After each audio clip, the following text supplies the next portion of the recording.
আসসালামু আলাইকুম রহমতুল্লাহ বারকাতুহু। সুপ্রিয় শিক্ষার্থীরা যে যেখানে বসে আজকের এই ভিডিও দেখছো, সবাইকে আমন্ত্রণ জানাচ্ছি স্কুল 71-এর পক্ষ থেকে। আমরা আজকে নবম দশম শ্রেণীর পদার্থবিজ্ঞান বইয়ের ৩য় অধ্যায়ের বল নিয়ে কথা বলবো। এই বল অধ্যায়ে তোমাদের যা আছে আজকে আমরা আলোচনা করার চেষ্টা করছি। বল অধ্যায়ের শুরুতেই যে সংজ্ঞাটি তোমার খুব দরকার তা হলো জড়তা। জড়তা এই শব্দটা একেবারেই নতুন তোমার কাছে, কারণ তুমি কখনোই আর এই জড়তা সম্পর্কে শোনোনি। আজকে আমরা জড়তাটা বোঝার চেষ্টা করছি। জড়তা হলো যে স্থির বস্তু চিরকাল স্থির থাকতে চায়। হ্যাঁ, এটা সত্য কথা। আমি যদি একটা বস্তুকে স্থির রাখি তাহলে এটা কিয়ামত পর্যন্ত স্থির থাকবে যদি বাহির থেকে কোনো বল প্রয়োগ না করি। এই শর্তে স্থির বস্তু চিরকাল স্থির থাকতে চায়। আর গতিশীল বস্তু চিরকাল গতিশীল থাকতে চায় বা সুষম গতিতে চলতে চায়। যে আমার পেছনে আমার, তাহলে কোনো বস্তুকে যদি গতিশীল করি তাহলে আমরা বলছি যে এই বস্তুটা সুষম গতিতে চলতে থাকবে, অর্থাৎ সমবেগে চলতে থাকবে। কারো মনের মধ্যে প্রশ্ন আসতে পারে, স্যার এটা তো পৃথিবীতে সম্ভব নয়। হ্যাঁ, এটা পৃথিবীতে সম্ভব নয়, কারণ অভিকর্ষ বলের কারণে বস্তুটা নিচের দিকে পড়তে যায়, আবার বায়ুমণ্ডলের চাপের কারণে বস্তুটা থেমে যায়। সুতরাং এটা পৃথিবীর পৃষ্ঠে সম্ভব নয়। যেখানে বাহ্যিক কোনো বল প্রয়োগ হয় না সেখানে সম্ভব। এজন্য আমরা বলছি যে জড়তাটা কেমন। জড়তাটা হলো স্থির বস্তু স্থির থাকতে চায় আর গতিশীল বস্তু গতিশীল থাকতে চায় অথবা সুষম গতিতে বা সমবেগে চলতে চায়। বস্তুর এই ধর্মকে বলা হয় জড়তা। তার মানে তুমি বুঝে নাও, জড়তা একটি গুণ, একটি বৈশিষ্ট্য, একটি চরিত্র বা একটি ধর্মের নাম হলো জড়তা। কি ধর্ম? যে স্থির বস্তু স্থির থাকতে চায়, গতিশীল বস্তু চিরকাল গতিশীল থাকতে চায় অথবা সুষম গতি বা সমবেগে চলতে চায়। এই ধর্মের নাম, এই গুণের নাম, এই বৈশিষ্ট্যের নাম, এই চরিত্রের নাম হলো জড়তা। জড়তা হলো দুই প্রকার। এক নম্বরটা বলছি হলো স্থিতি জড়তা। স্থিতি জড়তা কাকে বলে? আসলে এটা অনেক সোজা। স্থির বস্তু স্থির থাকতে চাওয়ার যে ধর্ম, স্থির বস্তুর স্থির থাকতে চাওয়ার যে ধর্ম, তাকে বলা হয় স্থিতি জড়তা। তাহলে দুই নাম্বারটা কি? গতি জড়তা। গতি জড়তা কাকে বলে? গতি জড়তা হলো গতিশীল বস্তুর গতিশীল থাকার যে প্রবণতা, তাকে বলা হয় গতি জড়তা। গতিশীল বস্তুর গতিশীল থাকার যে প্রবণতা, তাকে বলা হয় গতি জড়তা। এই ছিল আমাদের জড়তা। এরপর আসো আমরা এখন বল নিয়ে কথা বলবো। বল কাকে বলে? তাহলে জড়তা কাকে বলে, কত প্রকার, কি কি আমরা দেখলাম। এরপরে চলো আমরা বল নিয়ে কথা বলবো। বল বল হলো সেই বাহ্যিক কারণ যা স্থির বস্তুর উপর ক্রিয়া করে বস্তুটিকে গতিশীল করে বা করতে চায়। ধরে নিচ্ছি আমি কোনো একটা বস্তু আছে যার আদিবেগ 0। এই বস্তুর ওপর আমি 10 নিউটন বল প্রয়োগ করেছি। তাহলে এই বস্তুটা গতিশীল হবে বা গতিশীল হতে চাইবে। তাহলে বল হলো সেই বাহ্যিক কারণ যা স্থির বস্তুকে গতিশীল করে বা করতে চায় অথবা গতিশীল বস্তুর উপর ক্রিয়া করে বস্তুর গতির পরিবর্তন করে বা করতে চায়। ধরো কোনো একটা বস্তুর বেগ হলো 10 মিটার পার সেকেন্ড। এই বস্তুর উপর আমি আরো 20 নিউটন বল প্রয়োগ করলাম। যেদিকে বস্তুর গতি সেই দিকেই বল প্রয়োগ করেছি, তাহলে অবশ্যই বস্তুর গতি বেড়ে যাবে। আর যদি আমি উল্টা দিকে 10 নিউটন বল প্রয়োগ করি তাহলে এই বস্তুর বেগটা কমে যাবে। এই জন্যই আমরা বলেছি যে গতিশীল বস্তুর উপর ক্রিয়া করে বস্তুর গতির পরিবর্তন করে বা করতে চায়, আমরা তাকে বলছি বল। তাহলে যদি সংজ্ঞাটা আবার বলি, মন দিয়ে শোনো, যে বল হলো সেই বাহ্যিক কারণ যা স্থির বস্তুর উপর ক্রিয়া করে বস্তুকে গতিশীল করে বা করতে চায় অথবা গতিশীল বস্তুর উপর ক্রিয়া করে বস্তুর গতির পরিবর্তন করে বা করতে চায়। একে আমরা বলি বল। এটাকে আমরা বলি বল। তাহলে বল সম্পর্কে তোমার অনেক কিছু জানতে হবে। তার মধ্যে একটা হলো বলের প্রয়োগ বিন্দু, মান এবং দিক আছে। এক নম্বর কি বললাম? এক নম্বর বললাম হলো প্রয়োগ বিন্দু, প্রয়োগ বিন্দু, মান ও দিক আছে। 1, 2, 3, এই তিনটা জিনিস বল সম্পর্কে তোমার মনে রাখা দরকার। বলের প্রয়োগ বিন্দু আছে, মান আছে এবং দিক আছে। 2 নাম্বারটা হলো এটা ত্বরণ সৃষ্টিকারী অথবা মন্দন সৃষ্টিকারী। কিভাবে একটু দেখো। যে বস্তুর বেগটা ছিল 0, আদি বেগ ছিল 0, ধরো এই বস্তুর উপর বল প্রয়োগ করে বস্তু এখন গতিশীল হয়েছে। তার মানে ধরে নিচ্ছি আমি যে এই বস্তুর বেগ এখন 10 মিটার পার সেকেন্ড হয়েছে। তাহলে বেগ বৃদ্ধি পেয়েছে এবং বেগ বৃদ্ধি পাওয়ার জন্য তার সময়ের দরকার ছিল, তাই বেগ বৃদ্ধির হার পেয়েছি। আমরা জানি বেগ বৃদ্ধির হারকে ত্বরণ বলে। এজন্য আমরা বলেছি এটা ত্বরণ সৃষ্টিকারী অথবা মন্দন সৃষ্টিকারী। কেন বলেছি? ধরে নাও কোনো একটা বস্তু 10 মিটার পার সেকেন্ড বেগে যাচ্ছিল, আমি বলের মানে গতির উল্টা দিকে আমি 10 নিউটন বল প্রয়োগ করেছি। এই জন্য এই বস্তুর বেগ এখন হয়ে গেছে ধরো 5 মিটার পার সেকেন্ড। তাহলে আগে ছিল কত? 10 মিটার পার সেকেন্ড। এখন তার বেগ কত? 5 মিটার পার সেকেন্ড। বেগ হ্রাস পেয়েছে, এর জন্য সময় দরকার ছিল, তাই বেগ হ্রাসের হার পাবো আমরা। যদি বেগ হ্রাসের হার পাই তাহলে তাকে আমরা বলবো মন্দন। তাকে আমরা কি বলবো? মন্দন বলবো। এই জন্যই আমরা বলেছি বল ত্বরণ সৃষ্টিকারী অথবা মন্দন সৃষ্টিকারী। 2 নাম্বারটা ছিল এটা। 3 নাম্বারটা হলো সিজিএস পদ্ধতিতে বলের এককের নাম কি? সিজিএস পদ্ধতিতে বলের এককের নাম হলো ডাইন, আর এমকেএস পদ্ধতিতে বলের এককের নাম হলো নিউটন, আর এফপিএস পদ্ধতিতে বলের এককের নাম হলো পাউন্ডাল। পাউন্ডাল। এই 3টা বলের একক মনে রাখতে হবে। সিজিএস এ বলের এককের নাম হলো ডাইন, আর এমকেএস এ হলো নিউটন এবং এফপিএস পদ্ধতিতে হলো পাউন্ডাল। এই হলো আমাদের বলের 3টি একক। আচ্ছা, এরপর মনে রাখতে হবে বলের মাত্রা কি? বলের মাত্রা হলো এম এল পার টি স্কয়ার। যেহেতু বল এফ সমান এম এ, তাহলে এম মানে ভর, ভরের মাত্রা হলো এম, আর এ মানে হলো ত্বরণ, ত্বরণের মাত্রা কি? এল পার টি স্কয়ার। তাহলে এম এল পার টি স্কয়ার। ওকে, এরপর আসো আমরা এর আর কি জানবো। আমরা আর কিছু জানার নেই আমাদের বল সম্পর্কে। এবার চলো যাই আমরা বল হলো মৌলিক বল কাকে বল। এবার আমরা জানবো হলো মৌলিক বল।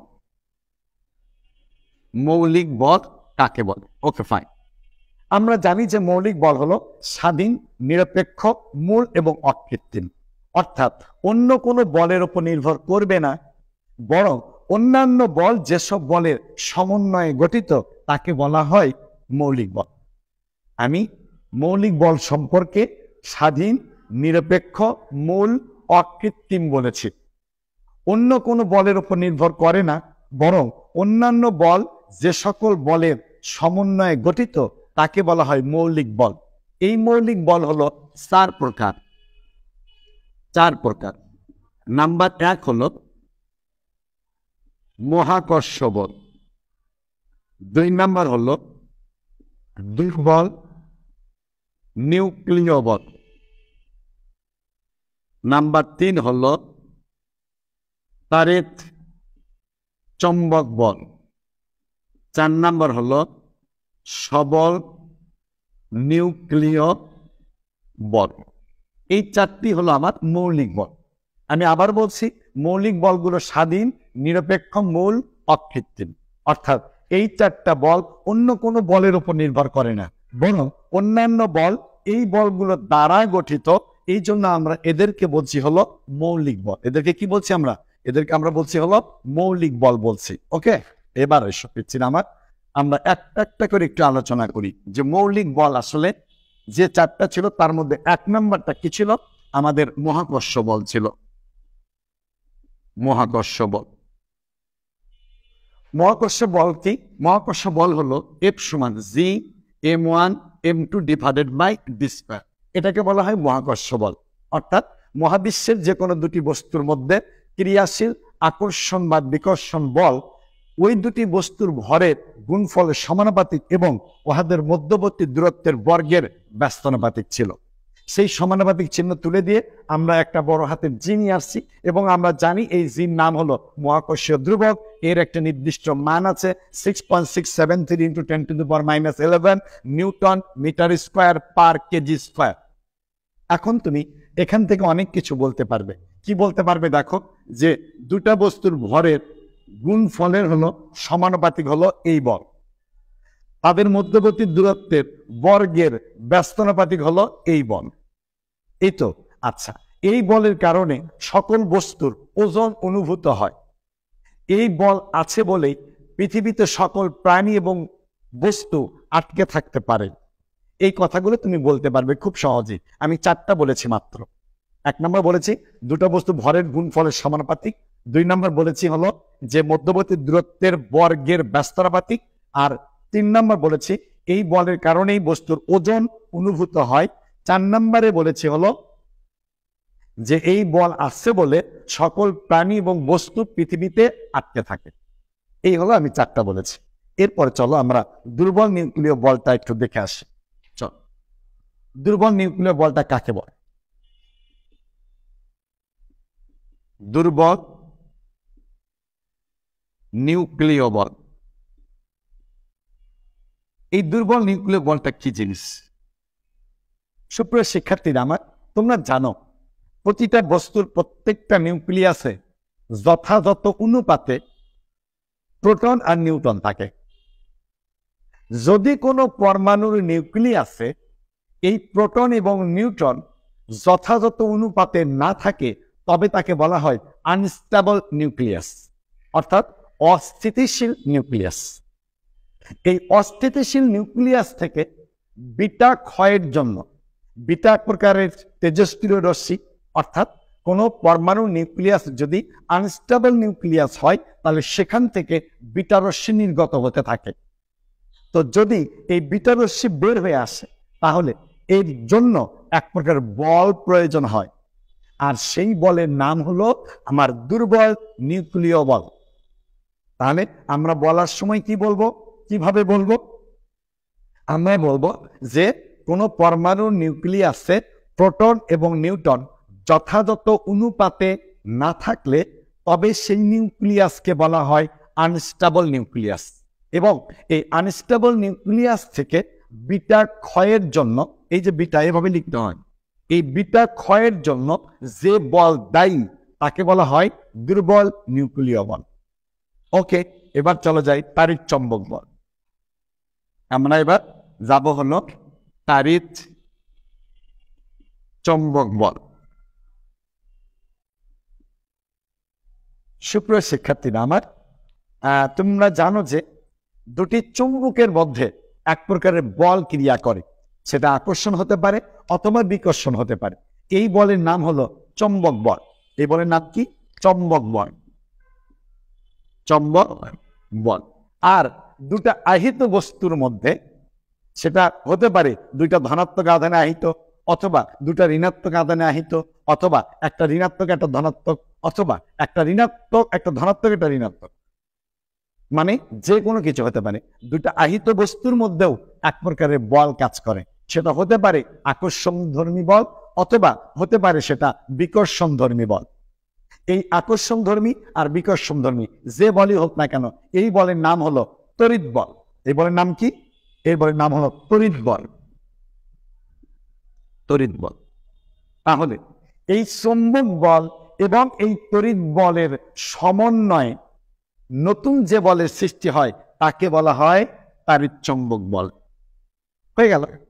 আবার বুঝাই বলতেছি আমি, দুইটি চুম্বকের মধ্যে যে ক্রিয়াশীল বল তার নাম হলো চৌম্বক বল, আর দুটি আহিত বস্তুর মধ্যে যে ক্রিয়াশীল বল তার নাম হলো তড়িৎ বল। এই চৌম্বক বল এবং এই তড়িৎ বলের সমন্বয়ে নতুন যে বল সৃষ্টি হয় তাকে বলা হয় তাড়িৎ চৌম্বক বল। এইবার চলো সবল নিউক্লিয় বল কি। ওকে, আমরা দেখে আসি সবল নিউক্লিয় বল কি। সবল নিউক্লিয় বল। সবল নিউক্লিয় বল কি? সুপ্রিয় শিক্ষার্থীরা আমার, সবল নিউক্লিয় বল হলো, আমরা জানি যে প্রোটনগুলো পরস্পরকে বিকর্ষণ করে, আমরা জানি ইলেকট্রনগুলো পরস্পরকে বিকর্ষণ করে, কিন্তু আমরা জানি নিউট্রন হলো নিউট্রাল, অর্থাৎ এর কোনো আধান নেই, অর্থাৎ এর কোনো আকর্ষণ বা বিকর্ষণ করার ক্ষমতা নেই। এখন আমাদের প্রশ্ন হলো যে একটা পরমাণুর নিউক্লিয়াসের মধ্যে অনেকগুলো প্রোটন এবং অনেকগুলো নিউট্রন একসাথে থাকে, তাহলে নিউক্লিয়াসের মধ্যে কে কে থাকে? নিউক্লিয়াসের মধ্যে এই নিউক্লিয়াসের মধ্যে কে কে আছে দেখে নিই আমরা। প্রোটন আছে আর হলো নিউট্রন আছে। আমরা জানি নিউক্লিয়াসের মধ্যে প্রোটন আছে আর নিউট্রন আছে, কিন্তু আমরা তো এটাও জানি যে প্রোটনগুলো পরস্পরকে বিকর্ষণ করে। তাহলে একটা নিউক্লিয়াসের মধ্যে যখন অনেকগুলো প্রোটন থাকবে, তাহলে সেই প্রোটনগুলো তো পরস্পরকে বিকর্ষণ করবে, আর বিকর্ষণের ফলে নিউক্লিয়াসটা ছেটে বের হয়ে আসার কথা, কিন্তু কই, কখনো তো আসে না। তার মানে কি? তার মানে হলো যে প্রোটন প্রোটন প্রোটন এদের মধ্যে যে বিকর্ষণ বল আছে তার চেয়েও শক্তিশালী আকর্ষণ বল আছে, যার কারণে নিউক্লিয়াস ফেটে প্রোটনগুলো বের হয়ে আসতে পারে না। আর সেটা কি? সেটা হলো যে এই প্রোটন এবং এই নিউট্রনের মধ্যে বিকর্ষণ বলের চেয়েও শক্তিশালী আকর্ষণ বল আছে, আর সেই বলের নাম হলো সবল নিউক্লিয় বল। তাহলে আমরা কি বলবো সংজ্ঞা আকারে? আমরা বলবো পরমাণুর নিউক্লিয়াসে অবস্থিত নিউক্লিয়নগুলোর মধ্যে, এই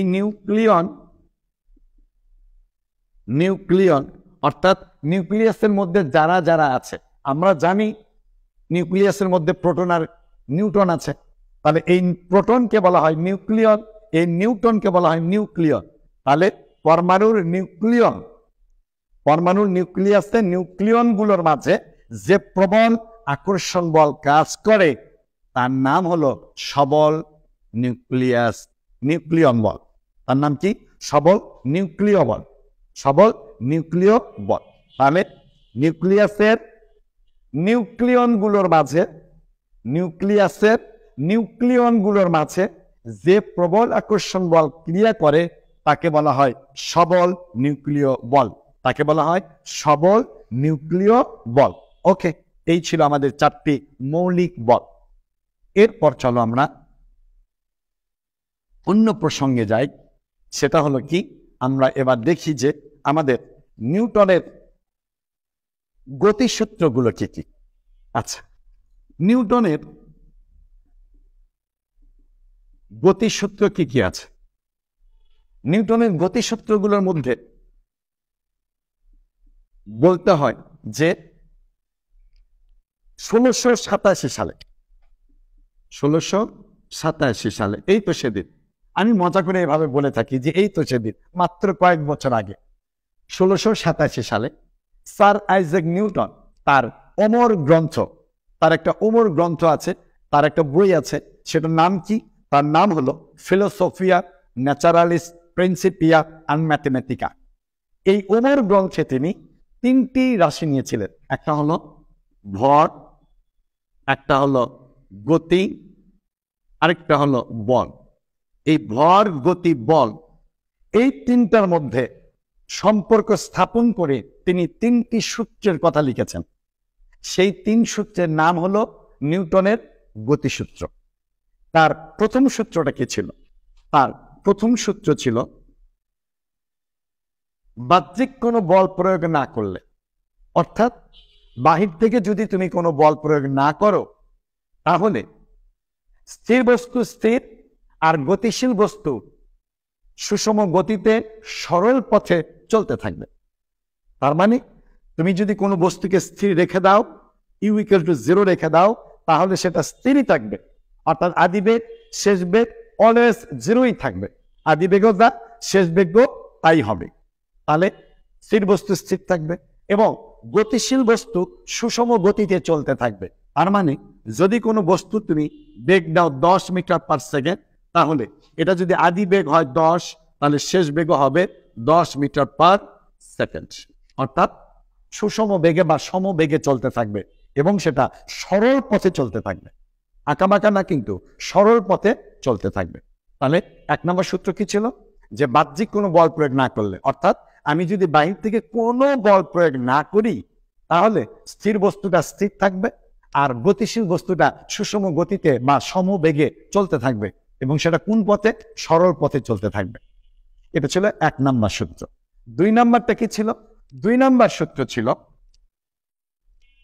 2 নম্বর সূত্রটা ছিল হলো যে বস্তুর দ্বিতীয় সূত্র, বস্তুর ভরবেগের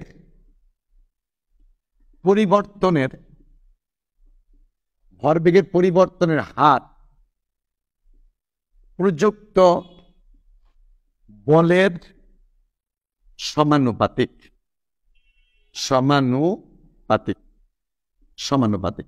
বস্তুর ভরবেগের পরিবর্তনের হার প্রযুক্ত বলের সমানুপাতিক এবং বল যেদিকে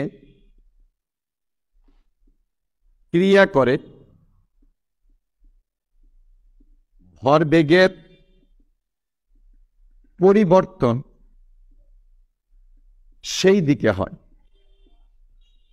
তাহলে ভরবেগের পরিবর্তনের হার প্রযুক্ত বলের সমানুপাতিক এবং বল যেদিকে ক্রিয়া করে ভরবেগের পরিবর্তনটাও সেই দিকে হয়। ভরবেগের পরিবর্তনের হার প্রযুক্ত বলের সমানুপাতিক এবং বল যেদিকে ক্রিয়া করে বস্তুর ভরবেগের পরিবর্তন সেই দিকে হয়। তাহলে পিচ্ছিল আমার এটা ছিল 2 নম্বর সূত্র। আর তৃতীয় সূত্র কি ছিল? তৃতীয় সূত্র ছিল প্রত্যেক ক্রিয়ারই একটি সমান এবং বিপরীত প্রতিক্রিয়া আছে। প্রত্যেক ক্রিয়ারই একটি সমান এবং বিপরীত প্রতিক্রিয়া আছে। যেমন ধরো আমি দাঁড়িয়ে আছি পৃথিবীর পৃষ্ঠে, আমার ওজন কাজ করে কোন দিকে? নিচের দিকে। আর পৃথিবী আমার উপরে বল প্রয়োগ করে কোন দিকে? উপরের দিকে। এবং সেটা সমান এবং বিপরীত। যদি সমান না হতো তাহলে তো উল্টা পাল্টা হয়ে যেত। যদি আমার ওজনটা বেশি হতো তাহলে আমি পৃথিবীর মধ্যে ঢুকে যেতাম, আর যদি পৃথিবীর প্রতিক্রিয়াশীল বেশি হতো তাহলে আমি উপর দিকে লাফ দিতাম। যে আমার পিচ্ছিল আমার আগামী দিন এই 3 সূত্রের ব্যাখ্যা এবং বিশ্লেষণ নিয়ে হাজির হব তোমাদের ক্লাসে। স্কুল 71 এর সঙ্গেই থাকো এই প্রত্যাশায় আজকের মতো বিদায় নিচ্ছি। আল্লাহ হাফেজ।